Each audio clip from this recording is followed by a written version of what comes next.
Hi folks, welcome back to Canada's Boxing Channel. I hope everyone's doing well. And if you live in a part of the world where it happens to be a public holiday, like it is here with me in Canada, and it was with my guest this morning, Bill from Bill Knows Boxing, who's located in the Republic of Ireland. So if you're enjoying a public holiday, wonderful. If it's the beginning of the work week for you, well, I hope it's going as well as it can, and I'm sure that you'll get a public holiday in due course. Anyways, I'm in a WhatsApp group that chats a lot about movies. And I thought I should put my thinking cap on and figure out what boxing movies I really like. And I'm fudging it a bit because I'm going to include a couple of documentaries as well. It's just my 10 favorite. I'm listing them in, from 1 through to 10, though I'm not sort of really sort of firm on the positioning of these movies, many of which you will already know, some of which you will have, most of which I would imagine, if you're watching this channel, you will have seen, but possibly you may not have seen them all, and it might sort of, pique your interest to go back and have a look at some of them anyhow. One guy's opinion is, if you think a movie should be included in here, absolutely, go for it. If you think I've put a movie in that you don't think should be included, hey, that's totally fine by me as well. It's just, my opinion. But it might be of interest to you. So without further ado, let's give it a go, shall we? In reverse order, starting with my 10th, a movie that I picked is an old movie. It's older than me. It was made 13 years before I was born. A 1947 movie starring John Garfield called Body and Soul. I thought this was an excellent movie. It's one of the earliest boxing noir type movies. It deals with corruption and moral or ethical choices in the fight game. And those are subjects which I still think are valid. So that's why I've included it. Body and Soul. Number 9 is a movie that was made during my lifetime, so we're not going to go back, too far, though some of you might think it's already a long time ago, and that's Requiem for a Heavyweight, a 1962 movie. Stars Anthony Quinn, Jackie Gleason, Mickey Rooney, and why did I think this was great? It's a powerful drama about a washed-up heavyweight boxer facing life after the ring. More psychological than physical, but I think it's still deeply rooted in the sport and still very relevant. So that's why it's got a spot in my top 10 list.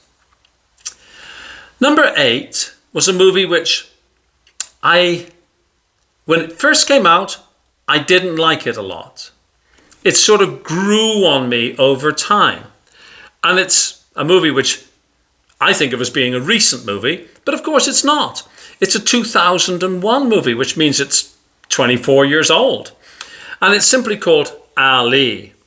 Ali is played by Will Smith, who got an Oscar nomination for it. And it's a biographical film focusing of 1964 through to 74. Smith's performance, I thought, was deeply committed, and I really liked it. I've seen it, of course, lots of times, and the more I've seen it, the more I've liked it. Yet when it first came out, I thought, he's nothing like Muhammad Ali. It was one of those things that kind of grew on me over time. So that's why it's got a spot in my list. Number 7 is a movie which I think everybody will have seen, a very popular movie at the time. Now it's a 20-year-old movie, though, made in 2005, called Cinderella Man, starring Russell Crowe. Why do I think this is great? Well, it's the Depression-era story of Jimmy Braddock, who, by the way, I've done a video on, and it's in my playlist, the historical playlist.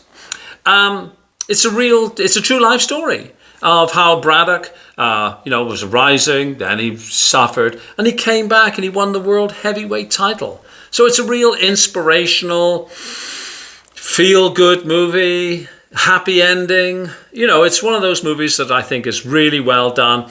And I happen to like Russell Crowe. I liked him probably since, well, certainly since Gladiator, right? So I enjoyed that movie. Now, this is where I'm going to, talk about a documentary. When We Were Kings is a 1996 documentary. It stars Muhammad Ali and George Foreman. And why is this great?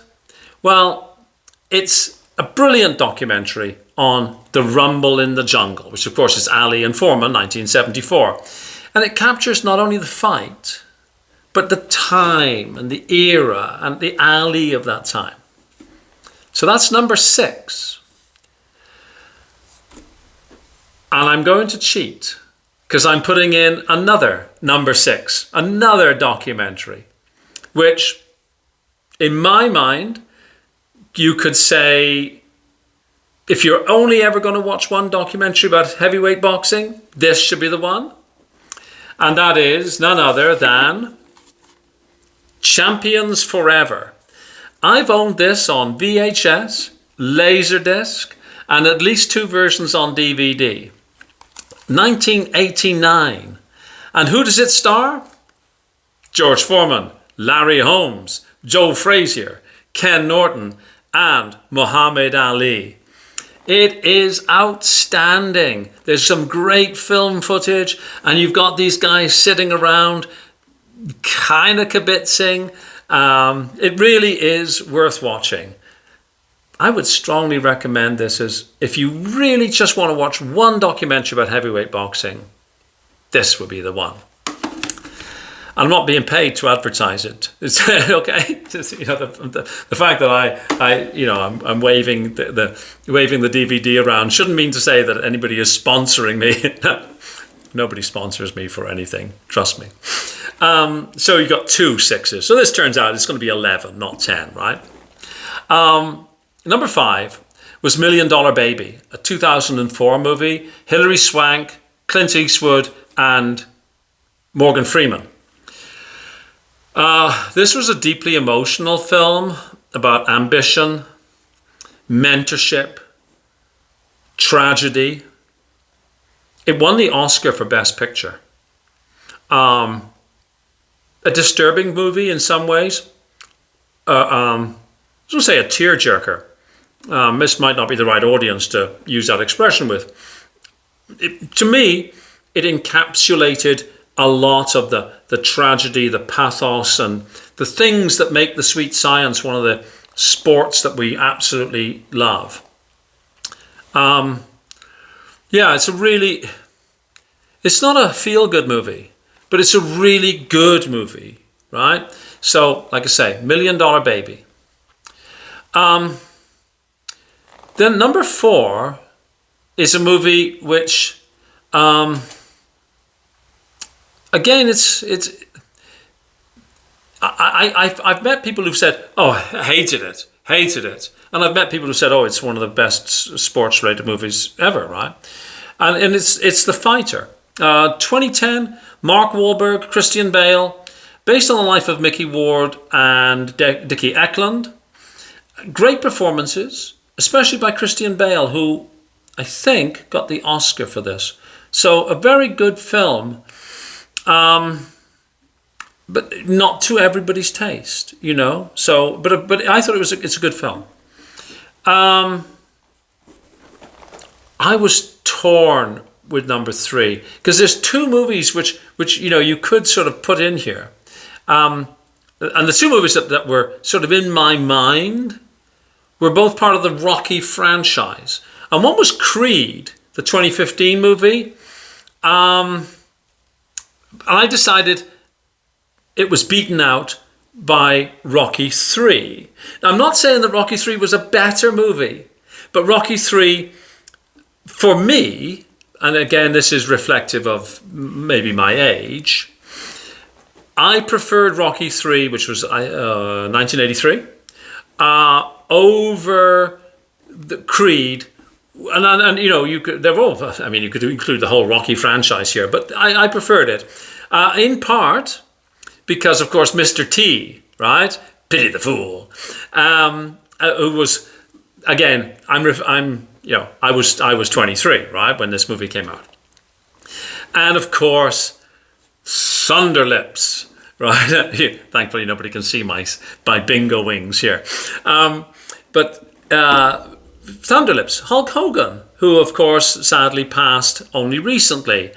And I thought it was just such a good, feel-good movie. And I enjoyed it. And the whole scene with Thunderlips was, to me, a fabulous scene. So Rocky III beats out Creed. Creed gets an honorable mention. It doesn't sort of slot in any of the others.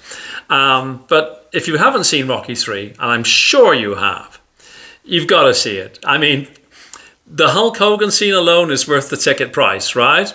He's walking around with Rocky above his head. He throws him into the crowd. Rocky rips his gloves off. And it's a great film. Like, it really is. If you like this complete nonsense, right? But if you like it and you're enthusiastic, like I am, obviously, it's a great film. Number 2 has to be the original Rocky, 1976. Like, again, where does the time go? It seems like yesterday I went to the movies to see this movie, right? Went to the cinema to see this film. I was still living in Britain at the time. I wouldn't have called it a movie. It's the ultimate underdog story. It's inspiring, iconic. Stars, of course, Sylvester Stallone, Carl Weathers, who used to play for the BC Lions, by the way, FYI, and who was fabulous in Predator. Wasn't he awesome in Predator? Anyways, it's still a powerful movie. It's emotional. Decades, almost 50 years next year. Oh my God. It's less about boxing than it is about heart, grit, resilience, and all that sort of stuff. Great movie. Fabulous movie. And it's got the magic of being an original, just like the original Terminator or the original Predator. They may not be technically the best movies, but that originality, right? And then a movie which I think is on everybody's list of being the best boxing movie ever, though I have one big ass complaint about it, which I'll get to in a minute. And of course, what am I talking about? 1980, Raging Bull, Robert De Niro, directed by Martin Scorsese. Why is this great? It's a raw, intense portrait of Jake LaMotta's turbulent life inside and outside the ring. De Niro's performance is legendary. And the black and white filming adds to that grit. What don't I like about it? They made the one time that LaMotta beat the great, the incomparable Sugar Ray Robinson. And if anyone's going to ever accuse me of being a fanboy, please say that I am a fanboy about Sugar Ray Robinson, and I will happily admit to it. So there you go. There's my top 10, which I made 11. And let me know if you enjoyed it.